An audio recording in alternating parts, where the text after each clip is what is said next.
라디오에 물어보세요.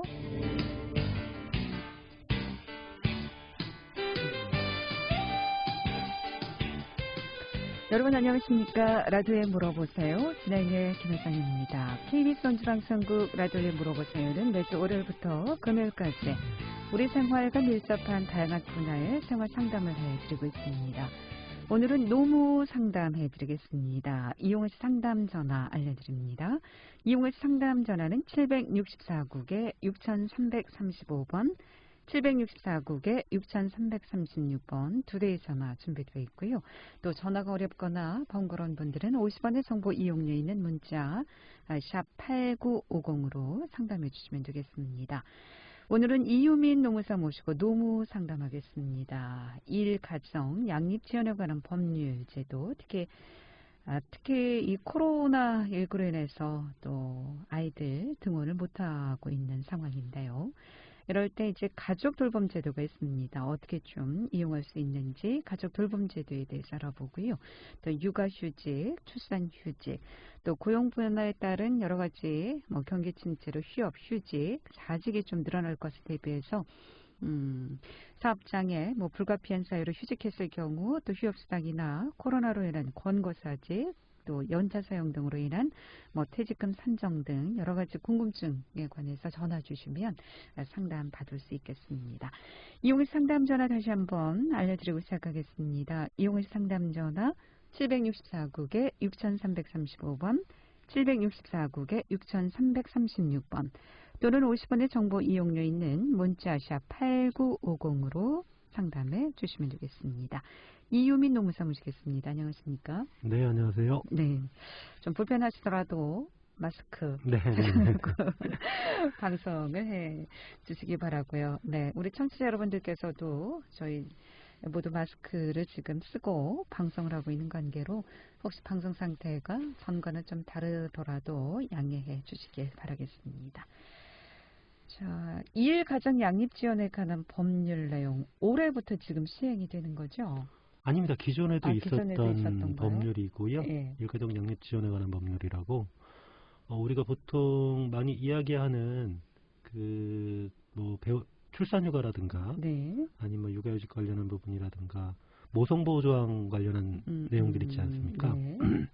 그리고 일단은 오늘 제가 주로 좀 말씀드리고자 하는 가족돌봄 휴직제도 관련한 부분들도 일가족 양립 지원에 관한 법률에 있는 제도인데요. 네.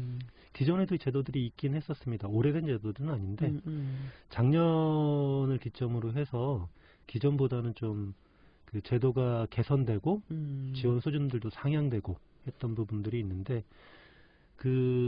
많은 분들이 모성보호를 위한 제도들 하면 보통 이제 출산휴가, 육아휴직 이런 부분들을 많이 아실 텐데요. 그것 이외에도 대표적인 제도가 가족돌봄 휴직 내지는 가족돌봄 휴가제도라는 게 있고 또 하나는 배우자 출산휴가라는 게 있어요. 네, 오늘 여기에 대해서 좀 알아보도록 하겠습니다. 자, 그렇다면 이 가족돌봄 휴가제 어떤 제도인가요? 이게 예전부터 있었던 제도이긴 한데 가족 중에 질병이 발생했다던가 이래서 돌볼 사람이 없으면 가족에 대한 간병이라든가 이런 부분들 때문에 직장을 좀 쉬어야 되는 경우들이 많이 있을 수 있잖아요. 그렇죠. 부모님이 아프시다거나 배우자가 아프거나 아이들이 아프거나 이런 부분들을 위해서 일정 부분들 그러니까 1년에 90일까지 그 휴직을 보여줄 수 있는 제도였는데 이게 휴직으로만 가면은 사실 이게 사용하기가 굉장히 쉽지가 않거든요. 그러다 보니까 이 제도들을 좀 개선을 해서 1년에 10일 정도까지는 90일 중에서 10일 정도까지는 1일 단위로 휴가로 쓸 수 있는 가족돌봄 휴가 제도로 좀 분화가 되었어요. 근데 이게 또 공교롭게도 올해부터 또 이제 코로나 관련 상황들이 워낙 심해지고 하다 보니까 아이들이 등교를 못하고 등을 못하는 것 때문에 지금 굉장히 힘들잖아요. 그리고 또 오늘 지역에서도 또 병설 유치원에서 교사 선생님이 확진자 한 분 또 나왔죠. 그래서 많은 유치원이라든가 초등학교 아이들이 등교 중단 조치를 또 받은 걸로 알고 있는데 이때 좀 기묘하게 활용할 수 있는 제도일 것 같아서 오늘 좀 얘기를 좀 드려보고자 합니다. 네. 특히나 이제 뭐 진짜 아픈 분이 있을 경우 휴직도 낼 수 있고 휴가도 낼 수 있지만 요즘 같은 시기에 아이들이 등원할 8살 이하? 규정은 어떻게 되어 있습니까? 초등학교 2학년 이하. 초등학교 2학년 이하. 예, 8세 미만 정도로 네. 보니까요. 예. 그러니까 아마 특히 올해 같은 경우에 계속 코로나 상황이 계속 지속되다 보니까 이미 연차들을 다 소진하셨을 거예요. 그렇죠. 상담 전화 먼저 받도록 예. 하겠습니다. 764국에 6335번 전화 주셨습니다. 연결하겠습니다. 여보세요? 예, 여보세요? 네, 안녕하십니까? 예. 제가 올해 초에 3개월가량 부동산 중개 사업소에서 실장으로 근무를 했는데요. 예. 입사 초에 중개사분과 구두로 고정급 50만 원에 네네. 제가 가지고 오거나 뭐 관여한 중개 건수에 대해서 중개 수수료 20%를 받는 것으로 근무하기로 했고 3개월 후에 이제 다시 조정하기로 했는데 인센티브를 한 이제 중개 수수료가 들어오면 그거 20% 정도 받는 걸로. 예. 고정급은 50만 원이고. 예. 예. 3개월 근무를 하고 제가 성과급을 네. 40% 좀 올려달라 얘기했더니 네네네. 중개사분은 30%는 힘들다 하셔서 네. 서로 논의를 하다가 퇴사를 했는데요. 예. 예. 제가 월요일부터 토요일까지 10시에 출근해서 7시까지 근무를 했거든요. 뭐 그때 점심시간에 있으셨을 거고. 예. 고정급이 50만 원은 너무 작은 것 같고 다른 분들한테도 물어봐도 최저임금 위반이라고 하는데 맞는지 계속 전화드렸습니다. 아, 그래요? 예. 그 혹시 성과급을 받으셨다고 했잖아요, 인센티브 같은. 예. 고정급은 50만 원이고, 예. 뭐 이제 가져오시는 건수라든가 뭐 이제 개입했던 뭐 부분들에 대해서 수수료가 들어오면 거기서 한 20% 받으셨다라고 했는데, 그 수준이 얼마 정도예요? 금액 수준이 얼마 정도 받으셨어요? 뭐 한 달에 적게는 한 100만 원에서 많은 달은 한 180만 원까지 받았어요. 아, 그래요? 예. 혹시 식대나 아니면 뭐 교통보조 유류비나 뭐 이런 것도 받으신 게 있나요? 식사는 사무실에서 제공해 줬고요. 네네네. 교통보조비는 따로 준 거는 없어요. 아, 그래요? 예. 아까 말씀하셨던 것처럼 성과급이 뭐 적게는 100만 원, 많은 달 같은 경우에는 180만 원 정도 받으셨다는 거죠? 예. 월요일부터 금요일까지 근무하셨습니까? 토요일까지 근무하셨습니까? 토요일까지요. 토요일까지? 예. 10시에 출근해서 7시면 점심시간 1시간 빼면 8시간 근무한 거네요? 보통? 네네. 아, 지금 이게 그 많은 분들이 최저임금에 대해서 약간 오해하는 부분들도 있는데 그 최저임금에는 고정적으로 받는 임금만이 들어가는 건 아닙니다. 그러니까 생산고라 그래가지고요. 실적급이라든가 인센티브 받는 거 있지 않습니까? 근무 성적에 따라 갖고 따로 받는 금액들도 최저임금에 들어가요. 근데 사실 그러다 보니까 그 최저임금은 근무를 개시할 때 판단할 수 있는 게 아니라 근무가 다 끝나고 급여를 받는 시점에서 최저임금 위반 여부를 다퉈볼 수가 있는 거거든요. 자, 계산을 세부적으로 해볼 수는 없지만 통상적으로 올해가 이제 시간급이 8,590원인데 월요일부터 금요일까지 주 5일 8시간씩 정상 근무한다라고 하는 근로자들이 받아가는 임금이 한 180만 원가량 돼야 됩니다. 최저임금 위반되지 않으려면. 근데 지금 선생님 같은 경우에는 토요일 날도 나가서 근무를 하셨다는 거잖아요. 예. 그러면은 한 209만 원 정도를 받으셔야 될 거예요. 최저임금 위반이 안 되려고 하면. 그러니까 그리고 식대나 이제 교통보조비 중에서도 일부가 들어갈 수는 있는데 선생님 같은 경우엔 실질적으로 현물로 제공을 받으신 거고 식사는 교통보조비는 없다고 하셨으니까 그 부분은 빼야 되는 거고요. 정리를 좀 해보자면 기본급 50만 원에 100만 원 정도를 받았던 달을 치면 실제 급여가 150만 원가량이라고 하는 건데 209만 원 기준으로 놓고 보면 최저임금에 상당히 미달하는 거죠. 근데 아까 180만 원 얘기하셨죠? 50만 원 하면 230만 원 정도 되는데 그 달은 오히려 최저임금을 초과한다라고 볼 수도 있겠네요. 그러니까 일부는 그 최저임금을 미달하는 달도 있고요. 최저임금을 초과하는 달도 있는 것 같아요. 다만 그 선생님 근로계약서는 쓰셨어요? 따로 안 썼습니다. 아, 이게 지금 그 양 당사자 간에 사실은 근로조건들을 확정하기 위해서는 근로계약서를 반드시 모든 사업장에서 작성을 해야 됩니다. 뭐 이 부분도 사실은 이제 근로기준법 위반의 문제가 있긴 하지만 근로계약서가 없다라고 하면 그 근로 시간이 선생님께서는 뭐 10시부터 7시까지라고 주장을 하시고 토요일 날도 출근했다. 토요일 날까지 얘기하시지만 이 부분에 대해서 다툼이 있을 수도 있어요. 만약에 이 부분에 대해서 최저임금 위반에 기한 그 차액분을 청구를 하시려고 하면 실제로 근무했던 시간이 내가 몇 시부터 몇 시까지 그리고 무슨 요일부터 무슨 요일까지 정기적으로 계속 결근 없이 근무했다라고 하는 걸 입증할 수 있는 반박 서류들을 좀 준비를 하셔야 될 것 같아요.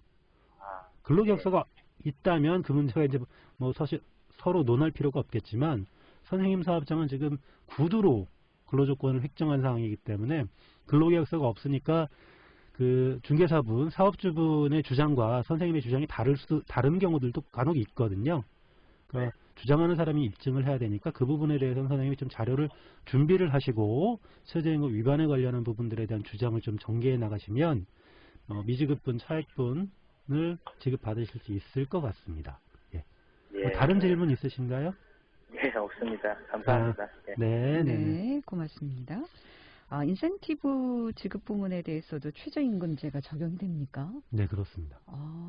네. 우리가 보통 이제 임금이라고 하는 게 그 근로를 제공하고 그 대가로 받는 돈인데 임금 안에는 여러 가지 개념들이 있어요. 근데 지금 이번 사례 같은 경우 최저임금이 넘을 때도 있고 또 최저임금에 못 미치는 경우도 있고 이런 경우 참 애매할 것 같은데 이럴 때는 어떻게 해요? 근데 원칙적으로 근로기준법에서는 정기불의 원칙이라는 게 있어요. 그러니까 매월 정해진 날에 급여를 줘야 됩니다. 그러니까 매월 이상은 안 되고요. 매월 이하로도 될 수 있겠죠. 뭐 매일 단위로 줄 수도 있고 주급으로 줄 수도 있고 외국 같은 경우는 주급이 굉장히 일반적이잖아요. 그렇죠. 그러니까 우리나라 같은 경우엔 최소한 월 단위로는 줘야 됩니다. 최대. 그러면은 뭐 인센티브까지 해서 최저임금에 못 미친다. 그러면은 그 플러스 알파까지 해서 좀 챙겨 드려야 된다는 말씀이시죠? 아까 말씀드렸지만 지금 월요일부터 토요일까지. 토요일까지인데 예를 들어서 그냥 월요일부터 금요일까지라고 할게요. 주 5일제가 보통 기본이니까 우리 지금 179만 5천 원 정도 되거든요. 그 최저임금으로 이제 월로 환산을 하면 근데 실제로 지급받았던 고정급하고 인센티브 다 합쳐서 150만 원밖에 안 돼요. 그러면 이 부분은 최저임금을 위반한 거니까 최저임금이 정해놓은 돈 아까 말씀드렸던 179만 5천 이 부분과의 차액분 한 27만 얼마가 되겠죠? 이제 그 정도로 받으셔야 되는 겁니다. 근로기준법 위반, 이제 계약서 작성하지 않을 경우 어떤 처벌을 받게 됩니까? 이게 좀 두 가지인데요. 기간을 정하지 않은 근로자의 근로계약서 위반 문제와 기간을 정한 기간제 내지는 단시간 근로자들 같은 경우에는 법률 체계가 틀려요. 그 정규직 근로자들 같은 경우에는 보통 근로기준법으로 가고 그 기간제나 단시간 근로자들은 기간제 및 단시간 근로자 보호 등에 관한 법률이 따로 있습니다. 그래서 그 그리고 이제 근로계약서에 명기해야 될 사항들이 틀리기 때문에 그 보통은 기간제 단시간은 과태료가 나오고 정규직 같은 경우에 벌금형으로 나옵니다. 상담 전화 받겠습니다. 이번에 764국에 6335번 전화 주셨습니다. 연결하겠습니다. 여보세요. 네, 여보세요. 네, 안녕하십니까. 어떻게 궁금하십니까? 네. 다른 게 아니라 발전소하고 현대제철 관해서 팀을 짜갖고 이제 일을 들어갔는데 그 대기업이라는 업체를 이제 돈이 잘 나온다 그래갖고 팀을 짜갖고 들어갔는데 현재까지 임금 체불이 돼 있어갖고 내가 동료들한테 말을 못하고 있습니다. 선생님, 그 선생님이 그 현대제철이라든가 발전소 그쪽에서 도급을 받으신 건가요? 도급이 아니라 인건으로요. 인당 일 해주는 작업으로요. 그래요? 네네. 그럼 일당으로 획정해서 들어가셨다. 다만 선생님은 이제 뭐 저희가 이제 방송에서 이런 표현이 맞는지는 모르겠지만 오야지라고 보통 얘기하는 그런 지위에 계신 건가요? 그런 게 아니라 팀장 정도지요. 팀장 정도라고 보면 팀을 끌고 들어가니까. 어차피 선생님이나 그 동료 근로자들, 팀원들도 고용보험 신고는 다 됐을 거 아닙니까? 그쪽 소속 근로자로. 이제 그때 당시에는 이제 회사하고 이제 무슨 이제 톤수로 이렇게 하고 계약을 맺는 거거든요. 네. 근데 그 계약이 확정이 안 됐다고 근로계약서를 안 쓴 경우가 있어요. 이제 예. 그 관계를 갖다 노동부에도 신고했는데도 근로계약서는 아무 상관없다. 네. 그런 식으로 나오더라고요, 노동부에서도. 일단 지금 선생님의 지위가 네네. 우리가 민법에서 얘기하는 도급을 맡은 건지, 아예 물량으로 맡는 도급을 맡은 건지, 아니면 네. 근로기준법에서도 도급 근로자라는 게 따로 있어요. 네. 네네.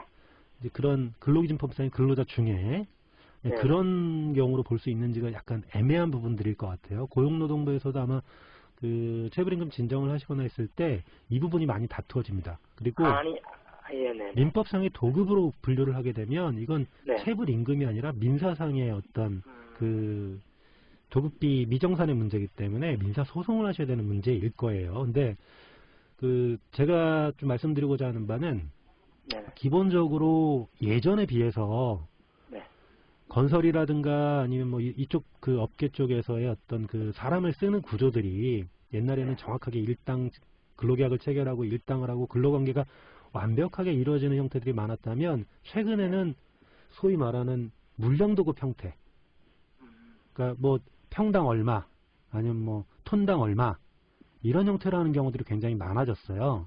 근데 이러다 보니까 고용노동부에서도 그 예전에는 도급 근로자가 아닐까, 그러니까 민법상의 도급이 아닐까라고 생각했던 부분들에 대해서도 굉장히 많이 이제 근로기준법상의 근로자를 해석해 주는 경우가 많이 있습니다. 그래서 그 관계는요. 네. 그건 알고 있었거든요. 아, 그러셔요? 그 앞전에 또 사장이 따로 있어요. 우리를 이제 딛고 간 사장이 따로 있어요. 네네네. 그때 아독을 받은 사장이. 아, 그래요? 다만 원청이 현대하고 발전소를 상대로 하는 사장이었고, 근데 발전소에서 이제 저는 잘 모르겠지만은 중간에 또 브로커라는 상대적인 회사가 있는 것 같습니다. 예, 굉장히 좀 복잡한 구조일 것 같긴 한데, 구조인 것 같긴 한데요. 어쨌든 이 다단계 하도급 구조 하에서 이 지금 건설로 분류되는 거죠, 여기. 그렇죠. 네, 건설업 관련한 부분들은 일반 근로자하고 틀리게 또 다단계 하도급 구조에서 원도급사라든가 직상수급인한테 임금 지급의 연대 책임을 묻는 규정들이 굉장히 좀 많이 강화되어 있거든요. 그러니까 그 고용노동부의 진정을 제기하시거나 뭐 고소를 하시거나 하시고 다투실 때 근로기준법상에 있는 건설 근로자들에 대한 임금 채권 보호 관련한 특별 규정이 있으니까 그 부분을 중심으로 좀 해석을 해달라라고 강력하게 주장을 하실 필요가 있으실 것 같아요. 네. 그리고 뭐 만약에 그게 안 된다면 어쩔 수 없이 민사로 가야 되긴 하겠지만 일단은 제가 볼 때는 최근의 어떤 경향이라고 해야 될까요? 이것이 그 예전에는 민법상의 도급으로 봤던 부분들, 그래서 민사로 보내던 부분들보다 최근에는 가능하면 근로기준법상에 있는 그 근로기준법상의 근로자로 해석을 하고 보호를 해주려고 하는 그런 경향성들이 많이 강하고 고용노동부뿐만이 아니라 법원 또한 그러한 경향성들이 굉장히 많이 두드러지고 있습니다.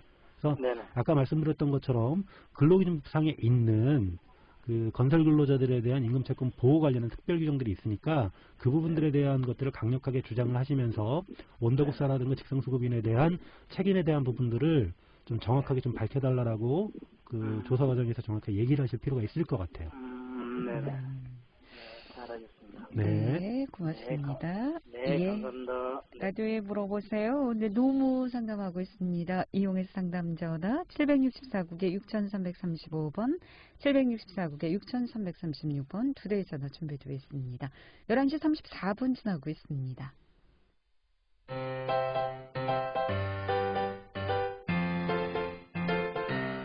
건강정보와 생활정보를 전문가가 직접 상담해드리는 라디오에 물어보세요는 매일 11시 5분부터 40분까지 생방송으로 진행됩니다. 이 방송은 KBS 원주라디오 유튜브 채널을 통해 다시 들으실 수 있습니다.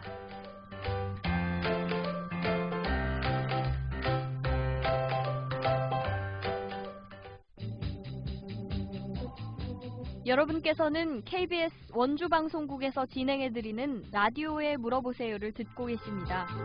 라디오에 물어보세요는 매주 월요일부터 금요일까지 실생활에 필요한 생활 상담을 해드리고 있습니다. 라디오에 물어보세요.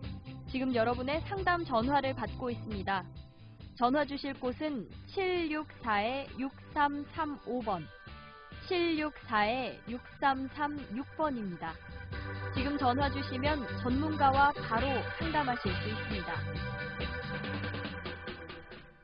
네, 라디오에 물어보세요. 오늘은 이유민 노무사 모시고 노무 상담하고 있습니다. 이용하실 상담 전화 764국에 6335번, 764국에 6336번 두 대의 전화 준비되어 있습니다.